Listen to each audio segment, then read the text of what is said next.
प्रभु यीशु क्रिस्त में प्यारे भाइयों और बहनों, मैं आप सभी को ईश्वरीय करुणा का जीवन फल प्रार्थना पुस्तक के बारे में बताना चाहता हूँ। ये प्रार्थना पुस्तक शांति का राजा चैनल द्वारा प्रकाशित है और इस प्रार्थना पुस्तक का मूल्य मात्र 50 रुपए है और कोरियर चार्ज अलग से है। इस प्रार्थना पुस्तक में विभिन्न विषयों के ऊपर वचन दिए गए हैं और वचन के द्वारा प्रार्थना करना सिखाया गया है। जब आप वचन को पढ़ेंगे तो आपको प्रार्थना करना, वचन का रहस्य, वचन का मर्म समझ में आएगा। इसमें कर्ज से, बीमारी से छुटकारे के लिए, मार्गदर्शन के लिए, पवित्र आत्मा के लिए, हर एक चीज के ऊपर प्रार्थनाएं दी गई है।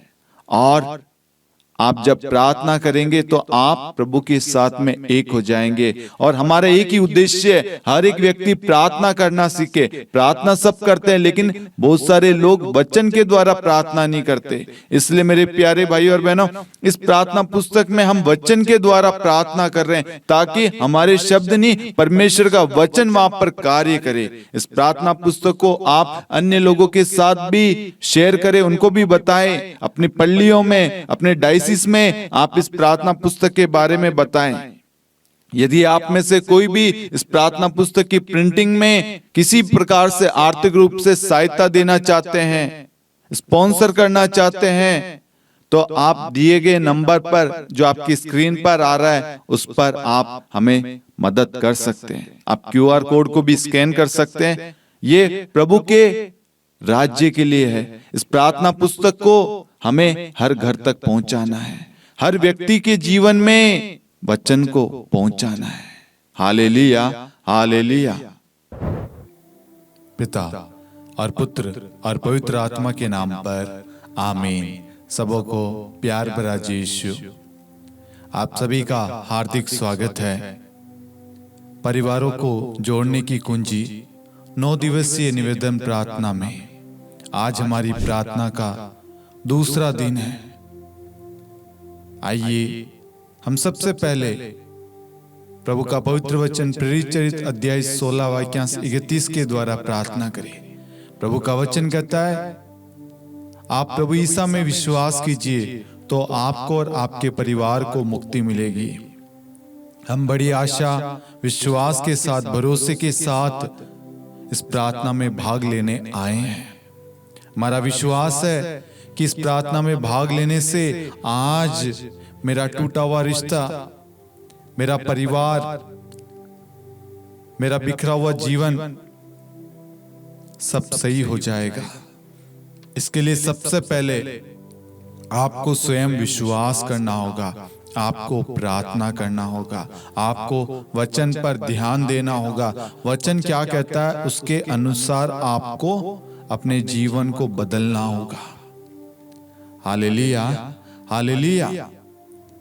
प्रभु का पवित्र वचन हमें यह सिखाता है, आप प्रभु ईसा में विश्वास करें तो सबसे पहले परिवार के मुखिया का, परिवार के बड़े लोगों का कर्तव्य बनता है कि वो अपने परिवार में एक उदाहरण पेश करें। जब वो प्रार्थना करेंगे तो आपके बच्चे आपको देखकर आगे बढ़ेंगे। उनको भी अच्छा लगेगा कि देखो माता पिता प्रार्थना कर रहे हैं तो हमें भी करना चाहिए। यदि माता पिता, बड़े बुजुर्ग प्रार्थना नहीं करेंगे तो परिवार के लोग भी प्रार्थना में रुचि नहीं लेंगे। इसलिए सबसे बड़ी पहल हमें ये करनी है, हमें खुद को प्रार्थना करना शुरू करना होगा, प्रार्थनाओं में भाग लेना शुरू करना होगा। जब हम उस पर चलेंगे ना तो हम दूसरों को राह दिखा पाएंगे। जब तक हम उस पर खुद अमल यानी उस पर नहीं चलते तो दूसरों को भी हम जोर जबरदस्ती या प्रोत्साहित नहीं कर सकते। इसलिए प्रभु कहता, आप प्रभु ईसा में विश्वास कीजिए तो आपको और आपके परिवार को मुक्ति प्राप्त होगी। आज ईश्वर आपके द्वारा आपके परिवार में आना चाहता है, आपके द्वारा आपके रिश्ते को बदलना चाहता है, आपकी प्रार्थना के द्वारा आपके पति को बदलना चाहता है, आपकी प्रार्थना के द्वारा आपके पत्नी को बदलना चाहता है, आपकी प्रार्थना के द्वारा आपके बच्चों को सही मार्ग पर लाना चाहता है। हम सब एक जरिया है मेरे प्यारे भाइयों और बहनों, और आज इस प्रार्थना के द्वारा प्रभु हम सबके जीवन में कार्य करना चाहता है। इसलिए आइए हम मां मरियम की विशेष मध्यस्थता मांगे। हे प्यारी मां मरियम, इस प्रार्थना में भाग लेने वाले, इस प्रार्थना को सुनने वाले, देखने वाले, शेयर करने वाले, उन सब के लिए विशेष प्रार्थना करना। इनके जीवन में जो भी समस्याएं हैं, तकलीफें, पीड़ाएं हैं, उन सब के लिए विनती करना प्रभु यीशु से। हमारी इस प्रार्थना में हमारा साथ देना माँ, निरंतर हमारे लिए विनती करना, ताकि हम ईश्वर की इच्छा को, ईश्वर के वचन को समझ सके और अपने जीवन में लागू कर सके। प्रणाम मरियम कृपापूर्ण, प्रभु आपके साथ है। धन्य आप स्त्रियों में और धन्य आपके गर्भ का फल यीशु। हे संत मरियम, ईश्वर की माँ, प्रार्थना कर हम पापियों के लिए, अब और हमारे मृत्यु के समय। आमीन। Hallelujah, hallelujah. आज हमारी प्रार्थना का दूसरा दिन है और आज हमारे मनन चिंतन का विषय है गुस्सा और कड़वाहट। आज गुस्सा, क्रोध परिवारों को तोड़ रहा है और कड़वाहट है वो परिवार से दूर कर रहा है, उनके रिश्तों में दूरी ला रहा है। परिवार के बारे में आपको बताना चाहूंगा। एक पति पत्नी मुझे बीते दिन मुझसे मिलने आए थे, तो उनका कहना था कि मुझे शंका है, मुझे डाउट है कि मेरे पति का किसी के साथ में कुछ ना कुछ चक्कर चल रहा है। एक विश्वासी परिवार है, प्रार्थना करने वाला परिवार है। मेरे पति का अवश्य किसी के साथ में कोई ना कोई चक्कर है। तो मैंने पूछा, आपको किसने कहा? तो कहा, मेरे पड़ोस में एक औरत रहती है, उसने कहा उसका पति किसी और लड़की के साथ भाग गया। अब इस बात को बड़े गौर से समझना मेरे प्यारे भाइयों और बहनों। उसका पति, जिस पड़ोसी है, उसका पति किसी और लड़की को लेकर भाग गया, प्रेम का कोई चक्कर था। अब उस महिला के साथ, उस बहन के साथ, उस पड़ोसी औरत के साथ में जो घटना घटित हुई, वो बात उसने उस बहन से कही। अब बहन ने उसकी बात को सुनकर अपने पति पर शंका करना स्टार्ट कर लिया। पति अपने काम से काम रखता है, अपने घर आना जाना, अपने काम पर जाना, टाइम पर काम से आना। एक दिन काम से आने में देरी हो गई, पत्नी को संदेह होना शुरू हुआ। पत्नी गुस्सा करने लग गई। पति को रास्ते में कोई मिल गया था, कोई भाई बहन, वो उससे बात कर रहा था, उनको राह दिखा रहा था, रास्ता दिखा रहा था। तो पत्नी ने, जैसे पति घर आया, पत्नी ने गुस्सा करना स्टार्ट कर लिया। ये सब नहीं चलेगा, टाइम पे जाओ, तुम्हारा टाइम नहीं है क्या आने का। बहुत सारी चीजें, वाद विवाद वहां चलती गई। वो चाहती शांति से पूछ सकती थी, तुम आज लेट कैसे हो गए, रोज तो समय पे आते हो। तो पति प्यार से जवाब देता, अरे यार वो आज ऐसा काम हो गया था, वो रास्ते में यार वो मिल गए थे, वो पड़ोसी है ना, अपने रिश्तेदार है ना, वो अंकल आंटी मिल गए थे, वो भाई मिल गया था, वो बहन मिल गई थी, कोई रास्ता भटक गया था, कुछ भी कारण हो सकता है। अब आप सामने वाले पे गुस्सा करेंगे ना, तो सामने वाला भी चिड़चिड़ा होकर, सामने वाला भी चिड़चिड़ा हो जाता है और उस क्रोध में आकर वो भी आपको उल्टा जवाब देता है। क्योंकि आपको जब वो जो भी कहेगा आपको समझ में नहीं आएगा, आप सुनने के लिए तत्पर नहीं रहेंगे। आपके अंदर तो संदेह आ चुका है, आपके अंदर तो डाउट आ गया, पति पर से विश्वास उठ गया।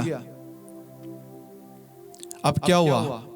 धीरे धीरे पत्नी के अंदर पति के लिए शंका स्टार्ट हो गई। अब पति पत्नी के बीच में रोज का ये मुद्दा बनता गया।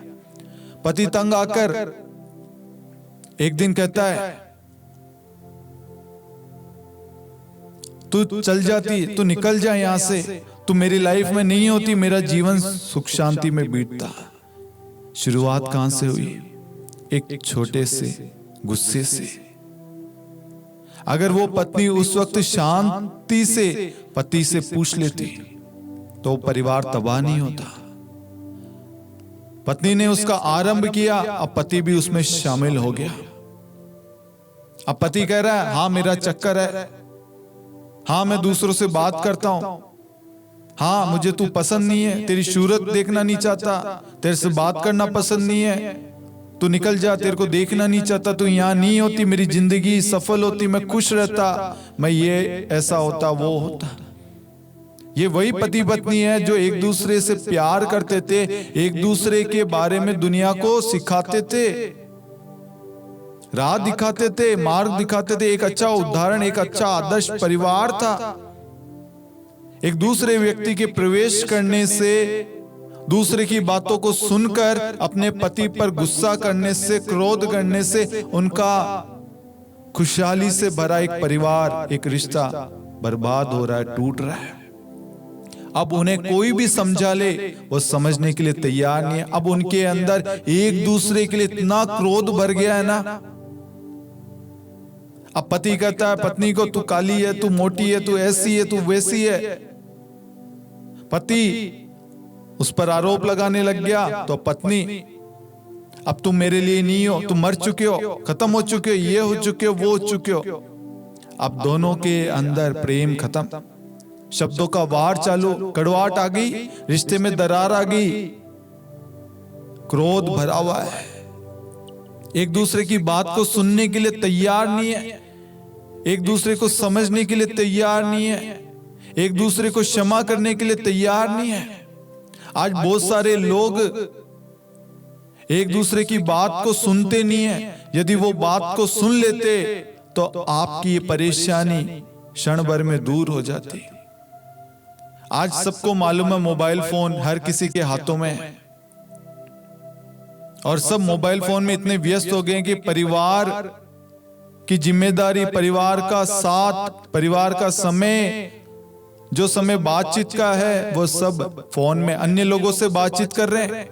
पति अपनी पत्नी से बात नहीं कर रहा लेकिन मोबाइल फोन में अन्य लोगों से बात कर रहा है, उसमें रुचि ले रहा है।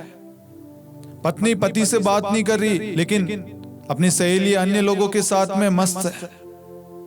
बच्चे माँ बाप से बात नहीं कर रहे लेकिन अपने दोस्तों में व्यस्त है, मजे कर रहे हैं, टीवी देख रहे हैं, सीरियल देख रहे हैं। लेकिन ये नहीं यार मेरी मम्मी नाराज है, मेरे पापा नाराज है, मेरी पत्नी नाराज है, मेरे पति नाराज है, मेरा बच्चा नाराज है, चलो यार जिद को, इस गुस्से को छोड़ते हुए मैं पहल करती हूँ, मैं पहल करता हूँ, मैं चला जाता हूँ, मैं बात कर लेता हूँ, सब सही हो जाएगा। एक छोटी सी पहल, एक छोटी सी कोशिश आपके परिवार को बिखरने से, टूटने से बचा सकती है। लेकिन आज कोई भी समझदारी से अपने जीवन को नहीं चला रहा। समझ से, सोच से, विचारों से हम सब एक दूसरे से दूर होते जा रहे हैं। क्यों? क्रोध। ये क्रोध खत्म कर रहा है और इस क्रोध के अंदर आकर हमारे मुंह से ऐसे ऐसे शब्द निकलते हैं जो दूसरों के हृदय को घाव देते हैं। जिस चेहरे की, जिस शब्दों की, जो यादें जिनकी हम तारीफ किया करते थे, आज उन्हीं चेहरे की बुराई करते हैं। तेरा चेहरा देखना नहीं चाहता, निकल जा, हट जा, दूर हो जा, मुझे तेरे से नफरत है। ऐसे कठोर भरे शब्द, कड़वाहट, क्रोध के आवेश में आके हम बोल देते हैं और बाद में क्या होता है? सामने वाला व्यक्ति हमारे से दूर होने लगता है। उसे ये लगता है अब ये मुझसे या ये मुझसे प्यार नहीं करती या नहीं करता, अब मैं इनके लिए एक बोझ बन गई हूं, बोझ बन गया हूं, अब मैं इनके लायक नहीं हूं, लायक नहीं हूं। ऐसे बहुत सारे विचार आते हैं। ये कब आते हैं? क्यों आते हैं? कैसे आते हैं? ये तब आते हैं जब हम एक दूसरे से बातचीत करना बंद कर देते हैं, एक दूसरे को समझना बंद कर देते हैं, एक दूसरे को सुनना बंद कर देते हैं। आज क्या है? हम सोचते हैं मैं जो कहूंगा वो सही, मैं जो कहूंगी वो सही, मैं सही हमेशा। जरूरी नहीं है कि हर पल हर समय आपसे आप भी गलत हो सकते हो। दूसरों की बातों को सुनना शुरू कीजिए। वह व्यक्ति कोई पराया नहीं है, वह आपका परिवार का अंग है। वह आपका पति हो सकता है, पत्नी हो सकते हैं, आपके बच्चे हो सकते हैं, आपके माता पिता हो सकते हैं, आपके परिवार के सदस्य हो सकते हैं। आप एक बार उनकी बात को सुनिए, उसके बाद में जवाब दीजिए। प्रभु का पवित्र वचन उत्पत्ति ग्रंथ अध्याय 4 के अंदर हम देखते हैं, वहां पर हाबिल और काइन के बारे में पढ़ते हैं, आदम और हेवा की संतान के बारे में। क्रोध के आवेश में आकर वो क्या गलती करते हैं। एक भाई भाई का रिश्ता जो है उसके अंदर जलन आ जाती है, नफरत आ जाती है, ईर्ष्या आ जाती है, बैर क्रोध आ जाता है। हाबिल जो था वो भेड़ बकरियां चराया करता था, एक चरवा था, और काइन जो था वो एक खेती करने वाला किसान था, कृषक था। अब हाबिल ने प्रभु को जो भेंट चढ़ाई वो सर्वोत्तम चढ़ाई, और काइन ने अपनी खेती की उपज से कुछ अंश चढ़ाया।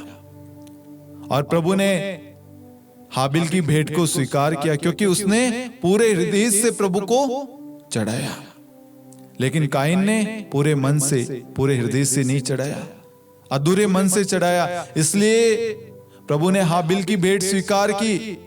फिर क्या हुआ? आप सभी ने शायद हाबिल और काइन के बारे में पढ़ा होगा। हम वहां पर देखते हैं, जब प्रभु ने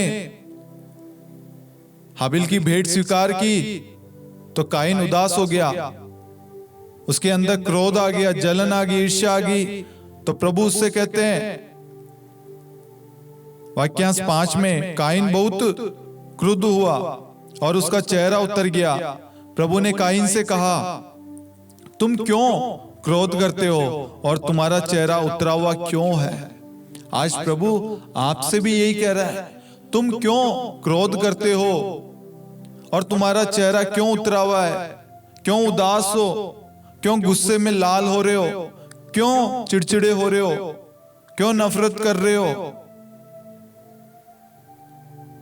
जब तुम भला करोगे तो प्रसन्न होंगे। अगर तुम भला करोगे तो प्रसन्न, यानी तुम्हें खुशी मिलेगी। अच्छा काम करोगे, अच्छा जवाब दोगे, प्यार भरे शब्द बोलोगे, एक दूसरे को समझोगे, सुनोगे, समय दोगे, बातचीत करोगे।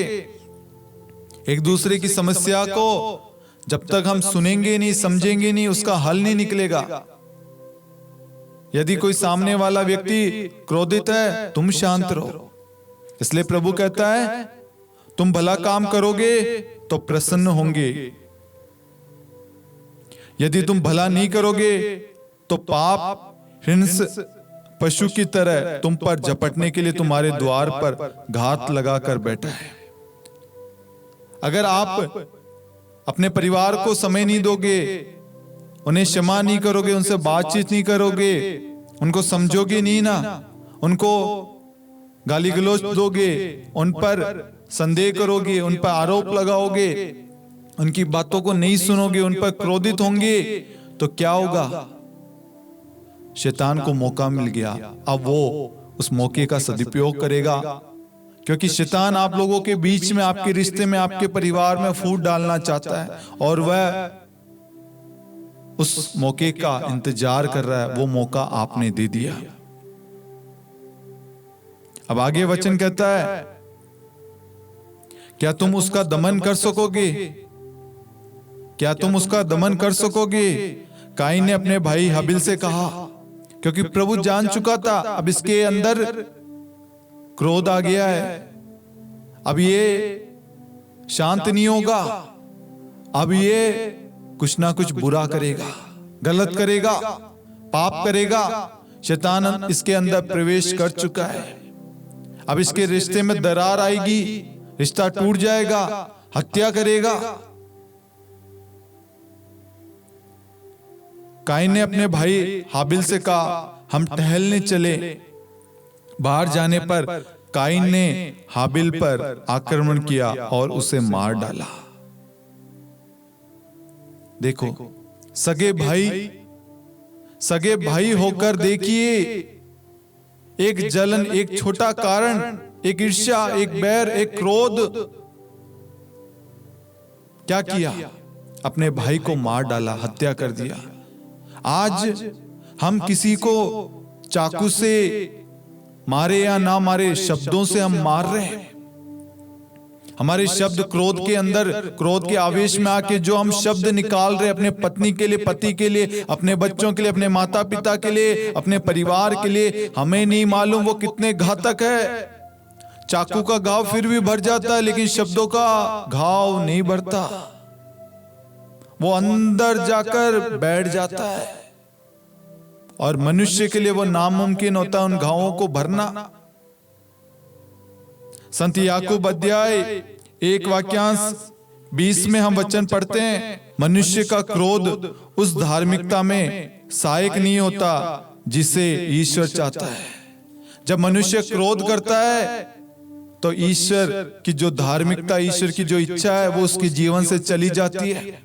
क्रोध के आवेश में आके वो बड़े बड़े पाप करने लग जाता है, उसको मौका, उसको अवसर मिलने लग जाता है और वह गलतियों पर गलतियां करने लग जाता है। क्रोध के अंदर वो किसी की बात को सुनना पसंद नहीं करता। क्रोध के अंदर आकर वो इतना गलत करने लग जाता है, पाप करने लग जाता है, वो दूसरों को गाली देने लग जाता है, दूसरों को समझने नहीं लगता, मारने पीटने लग जाता है, अपने परिवार को तोड़ने लग जाता है। क्रोध के अंदर आकर इंसान का दिमाग घूम जाता है, समझ में नहीं आता क्या करना है क्या नहीं करना।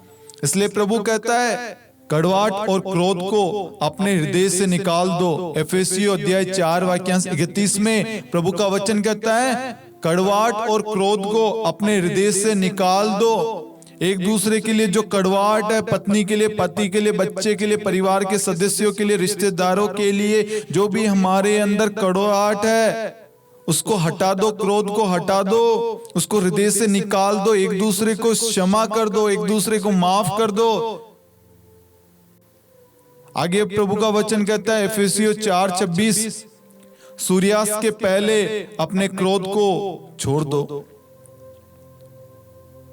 आप अपनी पत्नी से नाराज है, पति पत्नी से हो, पति पत्नी से हो, पत्नी पति से हो, माता पिता बच्चों से हो, किसी से भी आप नाराज है, वचन कहता सूर्यास्त से पहले अपने क्रोध को त्याग दो, उस क्रोध को पनपने मत दो। यदि आप सूर्यास्त से पहले अपने क्रोध को शांत नहीं करोगे, सुलह नहीं करोगे, वो एक विकराल रूप ले लेगा, एक विनाश का कारण बन जाएगा, आपके रिश्ते को तोड़ने का कारण बन जाएगा, एक जरिया शैतान को मिल जाएगा।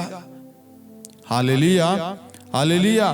प्रभु का पवित्र वचन एफेसियों अध्याय 4 वाक्यांश 32 में प्रभु कहता है एक दूसरे के प्रति कृपालु और करुणामय बनो और क्षमा करो।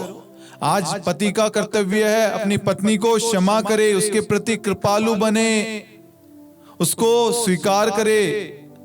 अगर पत्नी से किसी प्रकार की कोई गलती हो गई है, कोई भूल हो गई है, कुछ गलत हो गया है, आपका कर्तव्य, आपका फर्ज बनता अपनी पत्नी को क्षमा करे, उस पर दया करे, उस पर कृपा करे, ना कि क्रोध में आकर उससे नफरत करे, बैर करे, ईर्ष्या करे, नहीं, ना कि उसे अपने से दूर करे, नहीं, ना कि उसे बातचीत करना बंद करे, नहीं, ना कि उसे अपने से दूर करे, नहीं, बल्कि एक दूसरे के प्रति कृपालु बने और करुणामय बने और एक दूसरे को क्षमा करे।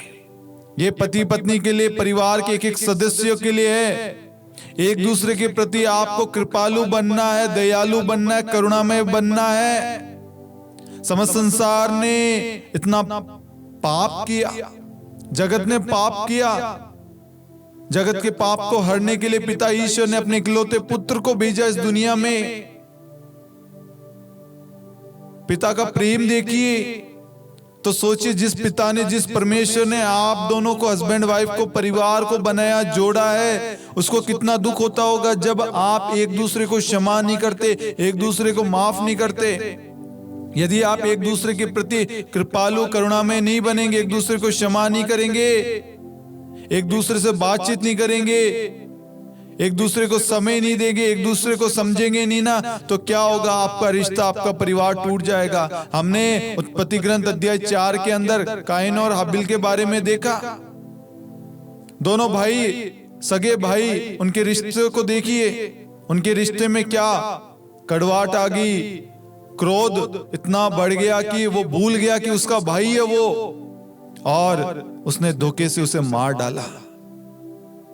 ये क्रोध के अंदर आकर हम भी मार रहे हैं, हम भी लड़ाई कर रहे हैं, अपने पवित्र रिश्ते को तोड़ रहे हैं, अपने परिवार को नरक बना रहे हैं। जब भी ऐसी लड़ाई या ऐसे अवसर हमारे घर में होते हैं, सबसे पहले प्रार्थना छूट जाती है। अगर पति गलत है तो पत्नी भी उसको और गलत साबित करने में लग जाती है। यही चीज दोनों के बीच में होती रहती है। एक दूसरे को समझने की कोशिश नहीं करते, एक दूसरे को सहन करने की कोशिश नहीं करते, एक दूसरे के लिए प्रार्थना करना उचित नहीं समझते। वो सोचते हैं प्रार्थना क्या है, प्रार्थना करने से क्या होगा?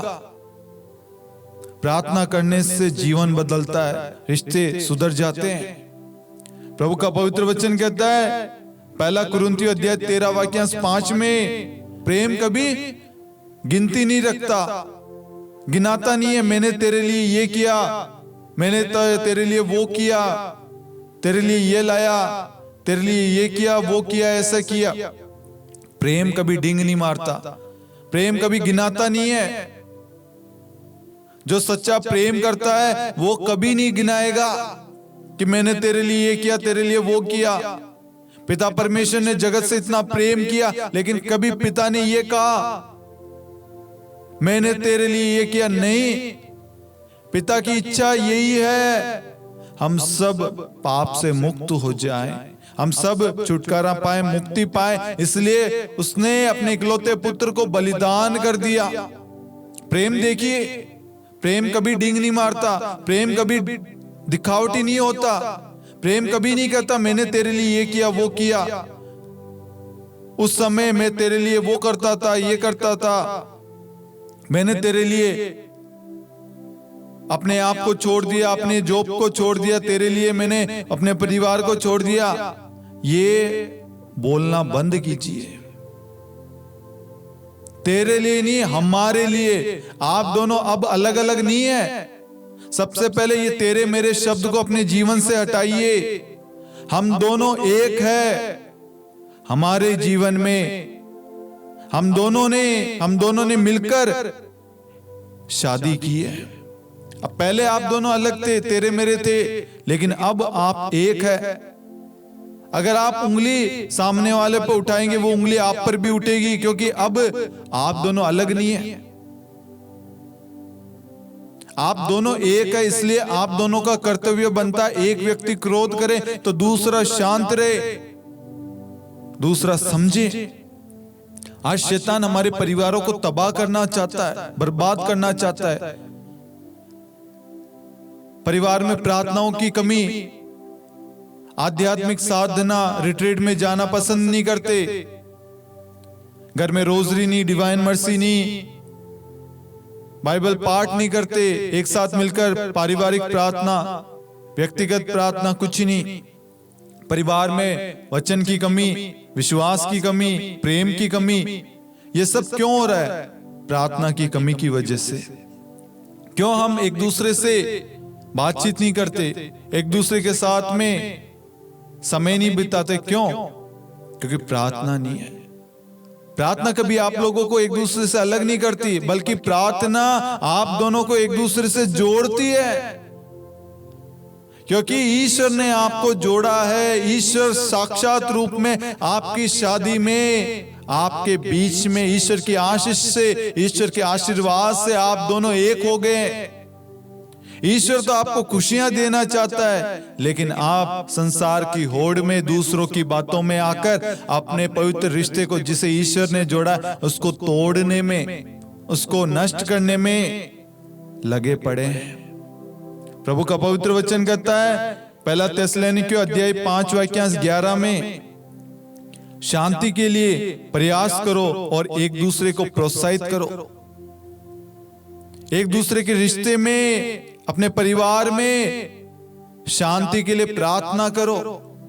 एक दूसरे को प्रोत्साहित करो, तुम कर सकती हो, तुम कर सकते हो, तुम बदल सकते हो, तुम्हारे लिए नामुमकिन नहीं है। एक दूसरे को प्रोत्साहित कीजिए हर चीज में, ना कि नेगेटिव बातें कीजिए।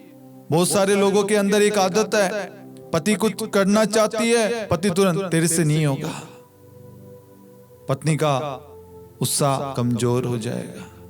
अगर उस वक्त आपने कहा तू कर सकती है, मैं साथ हूं, उसको बस आपके साथ के, आपके शब्दों की जरूरत है। वो कर सकती है, वो करेगी, उसको किसी और की जरूरत नहीं, बल्कि आपके साथ आपके शब्दों की जरूरत है।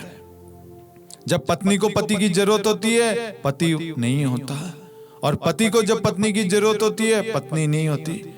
परिवार में जब बच्चों को माता पिता की जरूरत होती है, माता पिता नहीं होते। माँ बाप को जब बच्चों की जरूरत होती है, बच्चे साथ में नहीं होते। जब हम एक दूसरे को प्रोत्साहित नहीं करेंगे, एक दूसरे के लिए प्रार्थना नहीं करेंगे, एक दूसरे का साथ नहीं देंगे, तो कैसे हमारा परिवार जुड़ेगा, कैसे हमारा रिश्ता मजबूत होगा? क्योंकि प्रार्थना वचन के द्वारा, जब हम प्रार्थना में वचन को पढ़ते बोलते, वचन हमें हमारे जीवन के बारे में, हमारे परिवार के बारे में, हमारी जिम्मेदारी, हमारे कर्तव्य, हमारे दायित्व के बारे में हमें वचन सिखाता है। दुनिया तो हमें बाहरी चीज सिखाएगी, लेकिन पवित्र शास्त्र बाइबल हमें आत्मिक चीजें सिखाएगी। परिवार को खुश रखने की चीजें सिखाएगी, परिवार को जोड़े रखने की चीज सिखाएगी, रिश्ते को मजबूत करने की चीजें सिखाएगी। पवित्र शास्त्र हमें हर चीज सिखाता है। कैथोलिक कलीसिया में मैरिज प्रिपरेशन कोर्स होता है मेरे प्यारे भाइयों और बहनों, आप सभी को मालूम होगा। और शादी से पहले आपको मैरिज प्रिपरेशन कोर्स करना अनिवार्य होता है। एक कपल्स जो शादी करने जा रहे हैं, उससे पहले उनको बताया जाता है, सिखाया जाता है पति पत्नी का रिश्ता कैसा होना चाहिए, उनके रिश्ते में क्या क्या चुनौतियां आती है, क्या आप एक दूसरे को समझने के लिए, एक दूसरे का साथ देने के लिए तैयार है, सुख में दुख में एक दूसरे का साथ निभाने के लिए तैयार है, क्या वास्तविक रूप में आप एक दूसरे का साथ देने के लिए तैयार है, क्या आप एक दूसरे का साथ देने के लिए, प्रार्थना करने के लिए, एक दूसरे को हौसला देने के लिए, प्रोत्साहित करने के लिए तैयार है? सुंदर चीज है। मैं कहता हूं कैथोलिक कलीसिया में बहुत सारी चीजें हैं जो हमारे जीवन में, हमारे परिवार में, हमारे रिश्तों में मजबूती का कारण बनती है। कलीसिया में 7 संस्कार है, उसमें विवाह संस्कार, जिसमें विवाह के बारे में समझाया जाता, सिखाया जाता, और उस संस्कार में प्रभु उस दंपति को, पति पत्नी को, उस कपल को आशीर्वाद देता है। प्रभु की उपस्थिति में वो एक हो जाते हैं। जिसे ईश्वर ने जोड़ा उसे मनुष्य अलग ना करे। आज पति पत्नी को एक दूसरे से अलग कर रहा है। पत्नी के शब्द पत्नी के बोल, पति के शब्द पति के बोल, उनके क्रोध, उनका अहंकार, उनका घमंड, उनके बोल, उनके शब्द। आज एक दूसरे के लिए समय नहीं है। हम एक दूसरे को समझेंगे तब जब एक दूसरे के साथ में समय व्यतीत करेंगे, थोड़ा बाहर घूमेंगे, थोड़ा बाहर कहीं जाएंगे। मेरे प्यारे भाइयों और बहनों, एक छोटी सी बात कहना चाहूंगा। जो हस्बैंड वाइफ है, परिवार को चलाते हैं, उनको लगता है पत्नी घर का काम कर रही है, घर का ही तो करती है, यही बोलते हैं ना। और पति सुबह से लेकर शाम तक ऑफिस में काम करता है। मैं आपको कहना चाहूंगा, एक बार आप घर का काम करना। सुबह से लेकर शाम तक, रात्रि तक वो किचन में, घर में, काम में लगी रहती है। उसके कमर में दर्द होगा, उसके सिर में दर्द होगा, उसके पैरों में दर्द होगा, कोई तबीयत खराब होगी, उसकी कोई आवश्यकता होगी, उसकी कोई समस्या होगी, लेकिन वो किसी से नहीं कहती। लेकिन आप हो सकते हैं उसको गिना रहे हो। और ऐसे ही पत्नी कमा रही हो, पति कुछ नहीं कर रहा, बार बार उसको टोंट कसना, कुछ तो कर लो, कुछ तो कर लो। आज उसका बुरा समय है तो उसके बुरे समय में आपको साथ देना है। एक बार उसकी अवस्था में, उसके समय में, उसकी परिस्थिति में आप उस जगह लेके देखिए कि आपको यदि ये कहा जाए तो कैसा लगेगा। बड़ा ही दुख होता है। एक दूसरे पर आरोप दोष लगाना बंद कीजिए, एक दूसरे को समझने की कोशिश कीजिए। शादी से पहले भी तो आप एक दूसरे को समझते थे, एक दूसरे की आवश्यकताओं को जानते थे, तो ठीक है, तो अच्छा है ना, कोई परेशानी तो नहीं है, कोई जरूरत तो नहीं है, घर पे सब ठीक है। तेरा फोन बंद आ रहा तो मुझे चिंता हो रही थी, आज फोन भी चालू है लेकिन फोन नहीं आता। आज दुखी है, परेशान है, रिश्ता टूट रहा है लेकिन कोई चिंता नहीं है। क्यों? समय बदल गया, इंसान बदल गया? नहीं, हम बदल गए, हमारी सोच बदल गई। आज हमारे अंदर प्रार्थना वचन की कमी हो गई है। चर्च से, कलीसिया से हम दूर हो गए, प्रभु के सानिध्य से, प्रभु की उपस्थिति से हम दूर हो गए। हम आज आत्मिक चीजों की ओर ना बढ़ते हुए सांसारिक चीजों के पीछे भाग रहे हैं। अपने परिवार को छोड़ के संसार की चीजों के पीछे भाग रहे हैं। अपनी पत्नी को छोड़कर दूसरों को देख रहे हैं। अपने परिवार की आवश्यकताओं की पूर्ति ना करते हुए, अपने परिवार को समय ना देते हुए आप अन्य चीजों में व्यस्त हैं। आज आपके परिवार को आपकी जरूरत है। यदि आज आप अपने परिवार के साथ खड़े नहीं रहेंगे, उनको समझेंगे नहीं, उनको समय नहीं देंगे, कल आने वाला समय आपका परिवार आपसे दूर हो जाएगा, टूट जाएगा। इसलिए मेरे प्यारे भाइयों और बहनों, हमारे मुख से, हमारे स्वभाव में बदलाव लाएं। हमारे मुख से जो शब्द निकले वो मधुर हो, मिठास भरे हो, जो दूसरों के लिए लाभदायक हो। यदि हम अपने मुख से कठोर भरे शब्द बोलेंगे तो लड़ाई झगड़े बढ़ेंगे। आपको मालूम है, आपका पति शराब पीकर आता है और यदि मैंने उसको जवाब दिया तो लड़ाई करेगा। इसलिए आप शांत रहिए। और मैं आपको कहूंगा, हर एक समस्या का समाधान है। प्रेरित चरित्र 16:31 कहता, आप प्रभु ईसा में विश्वास कीजिए तो आपको और आपके परिवार को मुक्ति प्राप्त होगी। लेकिन बहुत सारे लोगों के अंदर ये विश्वास नहीं है। वो कहते हैं, ब्रदर आप मेरे पति के लिए, मेरे पत्नी के लिए प्रार्थना करना, मेरे बच्चे के लिए प्रार्थना करना। उनका स्वभाव ऐसा है, वो कभी नहीं बदलेंगे। आप खुद अपने मुंह से यही बोल रहे हैं, वो शराबी है, वो कभी नहीं बदलेंगे, देख लेना कल भी वो यही करेंगे। प्रार्थना करने के बाद में भी उनके मुख से ये शब्द निकलता है, इसलिए उनके जीवन में कोई बदलाव नहीं होता। बदलाव उसे कहा जाता है जैसा आज्ञा दी जाए उस आज्ञा का पालन करे। नामान कोढ़ी के बारे में हम देखते हैं, प्रभु के नबी ने, प्रभु के दास ने उससे, एलिशा ने उससे कहा यरदन में 7 बार डुबकी लगाओ। उसने आज्ञा का पालन किया। उससे पहले वो हिचकिचा रहा था। वही हिचकिचाहट आज हमारे जीवन में हो रही है। हम झुकना नहीं जानते, हम झुकना नहीं चाहते, हम एक पहल करना नहीं चाहते। आपकी एक पहल से आपका रिश्ता मजबूत होने जा रहा है, लेकिन रुक गया। लेकिन जब प्रभु का वचन, प्रार्थना को आप शुरू करते हैं, प्रार्थना पर ध्यान देते हैं, वचन पर मनन चिंतन करते हैं, ये वचन वही है जो लोग उसके इर्द गिर्द, उसके जो नौकर चाकर थे, कि यदि आपको कहा जाता कि युद्ध करना तो आप अवश्य तैयार हो जाते। लेकिन ये छोटा सा काम बताया गया, आप इसको कीजिए। उसको समझ आई कि ये मेरी भलाई के लिए, ये छोटा सा काम है, अगर कर लूंगा तो मुझे रोग से मुक्ति मिल जाएगी। आज कोई भी प्रचारक हो, कोई भी आपको वचन सिखा रहा है, आपके रिलेशन के बारे में आपको काउंसलिंग दे रहा है, आपको समझा रहा है, उनकी बातों को समझिए।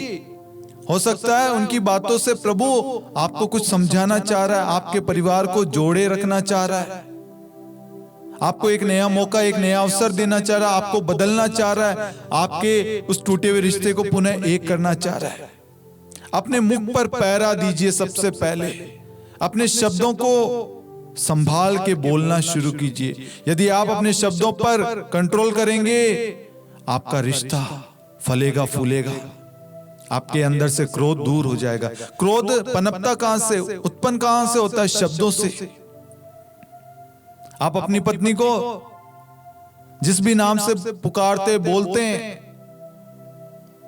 सडनली क्रोध में आकर वो नाम चेंज हो जाए या वो बोल चेंज हो जाए ना, तो सामने वाले को भी लगता है कि बदलाव आ गया है, परिवर्तन कुछ हो गया, कुछ तो कारण हो गया है।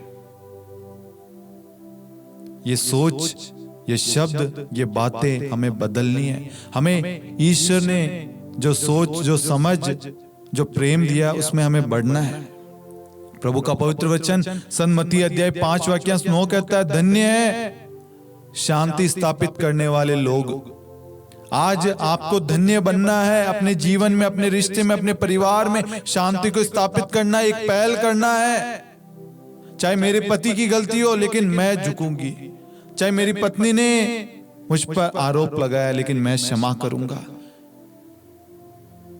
मेरी प्रार्थना के द्वारा मेरे बच्चों का जीवन बदलेगा, मेरी प्रार्थना के द्वारा मेरा परिवार सुखी रहेगा। मैं परिवार को समय दूंगा तो मेरा परिवार अच्छा होगा, मेरे बच्चे अच्छे रहेंगे, मेरी पत्नी खुश रहेगी। एक बात आप सोचिए, यदि आप परिवार को समय देते हैं, परिवार से बातचीत करते हैं, परिवार के साथ में घूमते फिरते हैं, प्रार्थना करते हैं, इसमें बुरा क्या है? आपकी प्रार्थना के द्वारा, आपके साथ देने से, आपके समय व्यतीत करने से आपका परिवार ही तो जुड़ा रह रहा है, आपका परिवार ही तो जुड़ता है, मजबूत होता है, एक रहता है। तो आप क्यों नहीं ये काम कर रहे हैं? क्यों नहीं प्रार्थना को समय दे रहे? क्यों नहीं आप एक दूसरे के साथ में मिलकर पारिवारिक व्यक्तिगत प्रार्थना कर रहे हैं? हम सब जानते हैं प्रार्थना परिवार को जोड़ने की कुंजी है, फिर भी हम प्रार्थना नहीं करते। क्यों? भार हो गया है, हार्ड लग रहा है, कठिन लग रहा है, फालतू लग रहा है। यही फालतू जो सोच है इसको हटाइए और प्रार्थना करने के लिए बैठिए। आज आपकी प्रार्थना आपके परिवार को जरूरी है। आपकी प्रार्थना के द्वारा आपका परिवार जुड़ने जा रहा है। आपकी पहल आपके परिवार की दशा को बदलेगी। आपकी प्रार्थना आपके रिश्ते को जोड़ेगी। आपकी पहल, आपकी कोशिश, आपके द्वारा उठाया गया कदम आपके रिश्ते को, आपके परिवार को, आपके संतान, आपके बच्चों को आशीष प्रदान करेगी। इसलिए मेरे प्यारे भाइयों और बहनों, हम अपने जीवन से सारी कड़वाहट हटाकर, क्रोध को दूर करते हुए अपने पति को, अपने पत्नी को, अपने बच्चों को, अपने माता पिता को क्षमा करें। एक दूसरे को क्षमा करते हुए, एक दूसरे को स्वीकार करते हुए, एक दूसरे के प्रति कृपालु, दयालु, करुणामय बनते हुए, क्षमा करते हुए हम एक दूसरे के पास लौटे और एक दूसरे के साथ में, खुशी के साथ में, आनंद उल्लास के साथ में, प्रभु के साथ जुड़ते हुए अपने परिवार को, अपने रिश्ते को आगे बढ़ाएं। प्रभु आपको आज एक नया अवसर दे रहा है। अपने उन सारे कठोर शब्दों को दूर करते हुए आप एक बार अपने पुराने जीवन पर ध्यान दें। कुछ तो आपके जीवन में आपके पति ने, पत्नी ने अच्छा किया होगा, आपके बच्चों ने, आपके माता पिता ने आपके जीवन में अच्छा किया होगा। उन पलों को याद कीजिए, उस समय को याद कीजिए, उस परिस्थिति को, उस सिचुएशन को याद कीजिए, तो सारी कड़वाहट दूर हो जाएगी। क्योंकि जब हम उन पलों को याद, अच्छे पलों को याद करते हैं ना, खुशी मिलती है और हमारे अंदर एक पॉजिटिविटी आती है, एक विश्वास, एक उमंग आता है। जेरुस बड़े विश्वास के साथ उस दुख की घड़ी में अपने घर में प्रभु को लेकर जाता है। उसके घर की अवस्था आप सभी जानते हैं। उसकी बेटी मर गई थी। उसके घर में क्या अवस्था थी? कोलाहल था, विलाप था। उस अवस्था, उस दुख की घड़ी में उसका विश्वास देखिए, वो प्रभु को लेकर जाता है। उसको मालूम है कोई नहीं है जो दूसरा, अन्य कोई व्यक्ति नहीं है, कितना भी पैसा क्यों ना हो मेरे पास में, लेकिन कोई मेरी बेटी को जिंदा नहीं कर सकता, मेरे परिवार को खुशियां नहीं दे सकता। उसकी तरह विश्वास करते हुए आज आप प्रभु को अपने जीवन में, अपने परिवार में आमंत्रित कीजिए, अपने रिश्ते में आमंत्रित कीजिए। आपके टूटे हुए रिश्ते में प्रभु आएगा। जहां पर लड़ाई झगड़े, क्लेश है, वाद विवाद है, नफरत है, ईर्ष्या है, बैर है, कड़वाहट है, क्रोध है, वहां पर प्रभु आएगा और सब कुछ हटा देगा, शांति स्थापित कर देगा। वहां पर हम देखते हैं उस मरी हुई बेटी को प्रभु जिलाता है, कहता तालिता कुम, ओ लड़की उठ खड़ी हो।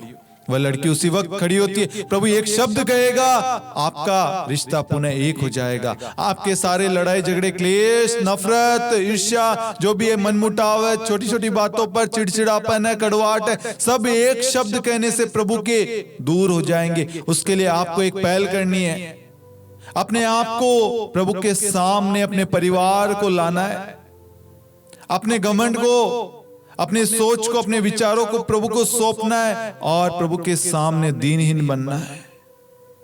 जो प्रभु के सामने दीनहीन बनता है, प्रभु उसको उठाता है, क्योंकि वचन कहता है जो प्रभु के नाम की दुआई देता है प्रभु उनकी सुनता है। आज आप यदि पश्चातापी मन से, क्षमा के भाव से, प्रेम के साथ आप प्रभु के पास में आएंगे, अपने रिश्ते को बचाने के लिए प्रार्थना करेंगे, प्रभु आपकी प्रार्थना को सुनेगा और आपके रिश्ते को एक कर देगा। आपके पति जो शराब पीकर लड़ाई झगड़े करते हैं, वो आज प्रभु क्षण भर में एक वचन, एक शब्द कहेगा, आपका पति शराब की लत से इसी वक्त छुटकारा पाएगा, यीशु मसीह के नाम से। Hallelujah, hallelujah. प्रार्थना के द्वारा सब कुछ संभव है। प्रार्थना के द्वारा हमारा परिवार खुशहाल रहता है, प्रार्थना के द्वारा हमारा परिवार एक रहता है, प्रार्थना करने से हमारे परिवार में शांति बनी रहती है। इसलिए अपने परिवार में प्रार्थना स्थापित कीजिए, प्रार्थना को शुरू कीजिए, वचन को प्राथमिकता दीजिए। अपने पति के लिए, अपने पत्नी के लिए, बच्चों के लिए, माता पिता के लिए, परिवार के एक एक सदस्य के लिए प्रार्थना करना आरंभ कीजिए। आपके परिवार का समय बदलने वाला है, अवस्था परिस्थिति बदलने वाली है आपके एक पहल, एक कदम बढ़ाने से। Hallelujah, hallelujah. आज प्रभु आप सभी को एक नया आत्मा, एक नई सोच, एक नया मन, एक नया हृदय प्रदान कर रहा है। आपके अंदर से सारी कठोरता, सारी ईर्ष्या, सारा क्रोध, बैर, घमंड, सारी कड़वाहट दूर कर रहा है और आपके अंदर प्रभु अपने प्रेम को भर रहा है। प्रेम ईर्ष्या नहीं करता, ना गिनाता है, ना डींग मारता है, ना दोष लगाता है। प्रेम सब कुछ ढक लेता है। आपके परिवार को प्रभु अपने प्रेम से ढक रहा है। प्रभु के सानिध्य में आए, प्रभु की उपस्थिति में आए। आइए हम प्रार्थना करें। हे प्यारी मां मरियम, हम इस वक्त आपकी विशेष मध्यस्थता मांगते हैं। काना नगर के उस विवाह में हमने देखा, उस विवाह में एक परेशानी आई और आपसे वो परेशानी देखी नहीं गई। आप उस परेशानी को लेकर तुरंत प्रभु के पास में गई, उस परेशानी के लिए प्रार्थना की। आपके कहने से प्रभु ने वहां पर पहला चमत्कार किया। प्रभु का पवित्र वचन कहता है, जो कुछ तुम प्रार्थना में मांगते हो विश्वास करो वह तुम्हें मिल गया है। आज हम जो मां मरियम की मध्यस्थता द्वारा प्रार्थना कर रहे हैं, इस 9 दिवसीय प्रार्थना में भाग लेने वाले हर एक परिवारों को, जो परिवार टूटने की कंगार पर बिखर रहा है, लड़ाई झगड़े, क्लेश, वाद विवाद है, नफरत है, क्रोध है, कड़वाहट है, ईर्ष्या है, एक दूसरे से बातचीत नहीं है, एक दूसरे से मिलना नहीं चाहते, एक दूसरे से डिवोर्स लेने की सोच रहे हैं, एक दूसरे से अलग होने की सोच रहे हैं, दूसरों के इंटरफेयर से अपने रिश्ते को तबाह कर रहे हैं, बर्बाद कर रहे हैं, संदेह कर रहे हैं, पति पत्नी को एक दूसरे पर भरोसा विश्वास नहीं है। सारी कमियों को, कमजोरियों को हम मां मरियम की मध्यस्थता द्वारा प्रभु को सौंपते हैं और इस प्रार्थना के द्वारा परिवारों को जोड़ने की कुंजी जो है वो है प्रार्थना। इस प्रार्थना के द्वारा हम उन सभी परिवारों के लिए विशेष प्रार्थना करते हैं और प्रभु से कहते हैं, प्रभु जैसे आपने काना नगर के उस विवाह में चमत्कार किया, आज वही चमत्कार आज इन सब परिवारों के जीवन में करने की सख्त जरूरत है। आज आपके इंटरफेयर की सख्त जरूरत है, आपकी उपस्थिति की जरूरत है। प्रभु आइए इन सभी परिवारों पर अधिकार लीजिए। प्रभु हम सब एक दूसरे से क्षमा मांगते। प्रभु हमने बहुत सारी गलतियां की है। प्रभु हम चाहते हमारे रिश्ते को बचा सकते थे, हमारे रिश्ते को जोड़ सकते थे, लेकिन हमने अपने घमंड, अपने क्रोध के आवेश में आके हमने नहीं चाहा, नहीं सोचा। प्रभु हमारी सोच को बदल दीजिए, हमारे रिश्ते को पुनः एक कर दीजिए। प्रभु हमारे जीवन में रिश्तों में मजबूती प्रदान कीजिए। हमारे रिश्ते में जो भी कड़वाहट, जो भी कमियां, कमजोरियां, दुर्बलताएं प्रभु सबको दूर करके प्रभु हमें पुनः एक कर दीजिए। प्रभु हमें आपने जोड़ा है प्रभु, मनुष्य उसे अलग ना करे। आज प्रभु हमारे शब्द, अन्य लोग हमारे रिश्ते को तोड़ने पर तुले हैं प्रभु, लेकिन वो अपने मिशन में, मकसद में कामयाब ना हो प्रभु। हम अपने रिश्ते को, सब कुछ को आपके हाथों में देते हैं प्रभु। हमें पुनः एक कर दीजिए, पुनः जोड़ दीजिए प्रभु। सारे लड़ाई झगड़े, क्लेश, वाद विवाद हमारे जीवन से, परिवार से दूर कर दे प्रभु। हमारी गलतियों को क्षमा कर दे प्रभु। हमें अपने मार्ग पर ले चल प्रभु। हमें अपने शांति से भर दे। हमारे घर को शांति का केंद्र बना, शांति का साधन बना। हमारे रिश्ते को मजबूत कर दे प्रभु। हमें एक आदर्श परिवार बना दे प्रभु। हमारे परिवार द्वारा आपकी स्तुति, महिमा, आराधना, प्रशंसा हो प्रभु। हम सारी गलतियों को प्रभु स्वीकार करते हैं और एक अच्छा पश्चाताप करते प्रभु। एक अच्छा पाप स्वीकार करने के लिए प्रभु हमें मौका दे, तैयार कर प्रभु। हमारी सारी गलतियों को हम त्यागने के लिए तैयार है प्रभु। हम अपने पति से क्षमा मांगने के लिए, अपने पत्नी से, अपने बच्चों से, अपने माता पिता से, अपने परिवार के जनों से हम क्षमा मांगने के लिए तैयार है प्रभु। आज आपने प्रभु हमारे कठोर हृदय को मोम की तरह पिघला दिया है प्रभु। हमारे जीवन से सारे कठोर शब्द, कठोर भरी बातें, वो सारे बुरे पल आपने दूर कर दिए प्रभु। प्रभु आपने आज हमें एक नया अवसर, नया मौका दिया प्रभु। इसका हम सदुपयोग करते हैं प्रभु। आप हमारे अंदर प्रेम का बीज बोइए प्रभु। प्रेम से भर दीजिए। हमारा घर शांति और प्रेम का स्थान बने। हमारे रिश्ते में मजबूती बने प्रभु। हमारे रिश्ते में कोई और ना आ सके प्रभु। हम अपना सब कुछ, हमारे परिवार को, हमारे सारे धन दौलत, जमीन जायदाद को, हमारे कामकाज, सब कुछ को, सारी योजनाओं को, सारी चीजों पर आपको अधिकार देते प्रभु। हालेलुया, हालेलुया, यीशु, स्तुति स्तुति स्तुति, आराधना में यीशु। Hallelujah, hallelujah, hallelujah. आइए हम मां मरियम की मध्यस्थता मांगे। प्रणाम मरियम, कृपापूर्ण, प्रभु आपके साथ है। धन्य आप स्त्रियों में और धन्य आपके गर्भ का फल यीशु। हे संत मरियम, ईश्वर की मां, प्रार्थना कर हम पापियों के लिए, अब और हमारे मृत्यु के समय। आमीन। प्रभु यीशु क्रिस्त में प्यारे भाइयों और बहनों, परिवारों को जोड़ने की कुंजी 9 दिवसीय निवेदन प्रार्थना का आज दूसरा दिन था।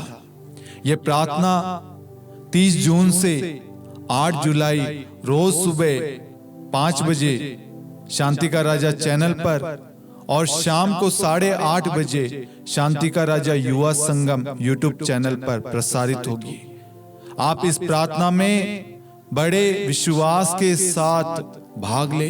प्रभु इस प्रार्थना के द्वारा आप सभी के जीवन में, रिश्तों में, परिवारों में आना चाहता है, चमत्कार करना चाहता है। इस प्रार्थना के द्वारा अनेक परिवारों को पुनः एक करने जा रहा है प्रभु। इसलिए इस अवसर का सदुपयोग करें और अन्य लोगों को भी इस प्रार्थना के बारे में बताएं। इस वीडियो के लिंक को, इस मिनिस्ट्री को, इस यूट्यूब चैनल को आप अन्य लोगों के साथ भी शेयर करें, ताकि आपके एक शेयर करने से किसी का परिवार टूटने से बच सकता है। आप अपनी प्रार्थनाओं को दिए गए नंबर पर हमें व्हाट्सएप पर भेज सकते हैं। आपके सामने एक QR कोड आ रहा होगा। आप उस व्हाट्सएप QR कोड को स्कैन कीजिए और आप हमारे व्हाट्सएप कम्युनिटी ग्रुप से डायरेक्ट जुड़ सकते हैं, जहां पर आपको सारी प्रार्थनाओं के पोस्टर, मैसेजेस, वीडियो के लिंक, सब कुछ एक जगह टाइम पर आपको मिल जाएगा। आपको कहीं और ढूंढने की जरूरत नहीं है। डिस्क्रिप्शन में आपको लिंक मिल जाएगा। आप अपनी प्रार्थनाओं को कमेंट में, लाइव चैट में भेज सकते हैं और अपनी गवाही को साझा जरूर करें। इस प्रार्थना के द्वारा, इस निवेदन प्रार्थना के द्वारा प्रभु अनेक लोगों का जीवन बदल रहा है। बहुत सारे लोग प्रभु की राह पर आ रहे हैं। गवाहियां तैयार हो रही है। परिवार मजबूत हो रहे हैं। परिवारों में सारी कड़वाहट, सारे क्रोध, बुरे पल सब चले गए। अब प्रभु का समय है। अब प्रभु का टाइम आ चुका है। आज से पहले शैतान का समय था, लेकिन अब प्रभु का समय है। खुशहाली का, आनंद का, उत्साह का, खुशी का, प्रेम का समय है। आशीष का समय, इसलिए निरंतर प्रार्थना करते रहे। व्यक्तिगत प्रार्थना, पारिवारिक प्रार्थना पर जोर दे। परिवार सह परिवार मिलकर प्रार्थना करे, एक दूसरे को समझे, एक दूसरे के लिए प्रार्थना करे, एक दूसरे को प्रेम करे, एक दूसरे की गलतियां नहीं बल्कि अच्छाइयां देखे। गलती हो जाती, इंसान है, गलतियां होती है, लेकिन हम सब का कर्तव्य है हम उन सबको अवसर दे, मौका दे, ताकि वह अपनी गलती को सुधारे। प्रभु ने हम सबको मौका दिया। हम सब पाप में पड़े थे, लेकिन पिता ईश्वर ने अपने पुत्र को हमारे लिए अर्पित कर दिया ताकि हम फिर पाप में ना करें।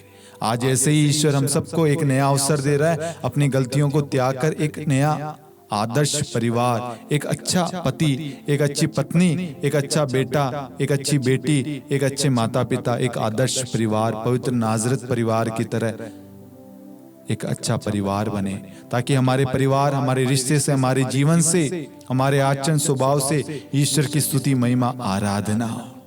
Hallelujah, hallelujah. मैं आशा करता हूं कि आप इस प्रार्थना के द्वारा लाभान्वित हो रहे हैं।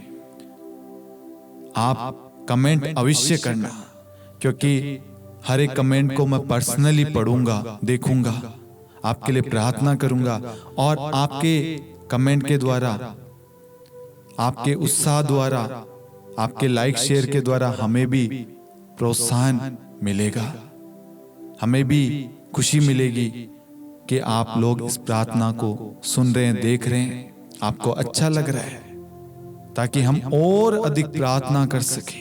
जब तक आप बताएंगे नहीं, आप कमेंट नहीं करेंगे, लाइक नहीं करेंगे, हमें सुधार का मौका नहीं मिलेगा। हर एक व्यक्ति अपने जीवन में सुधार चाहता और कुछ और अधिक करना चाहता है, इसलिए हम चाहेंगे आप कमेंट करें, लाइक करें, आमीन कहे, जय यीशु, प्रभु की स्तुति हो, प्रभु को धन्यवाद, love you Jesus, thank you Jesus.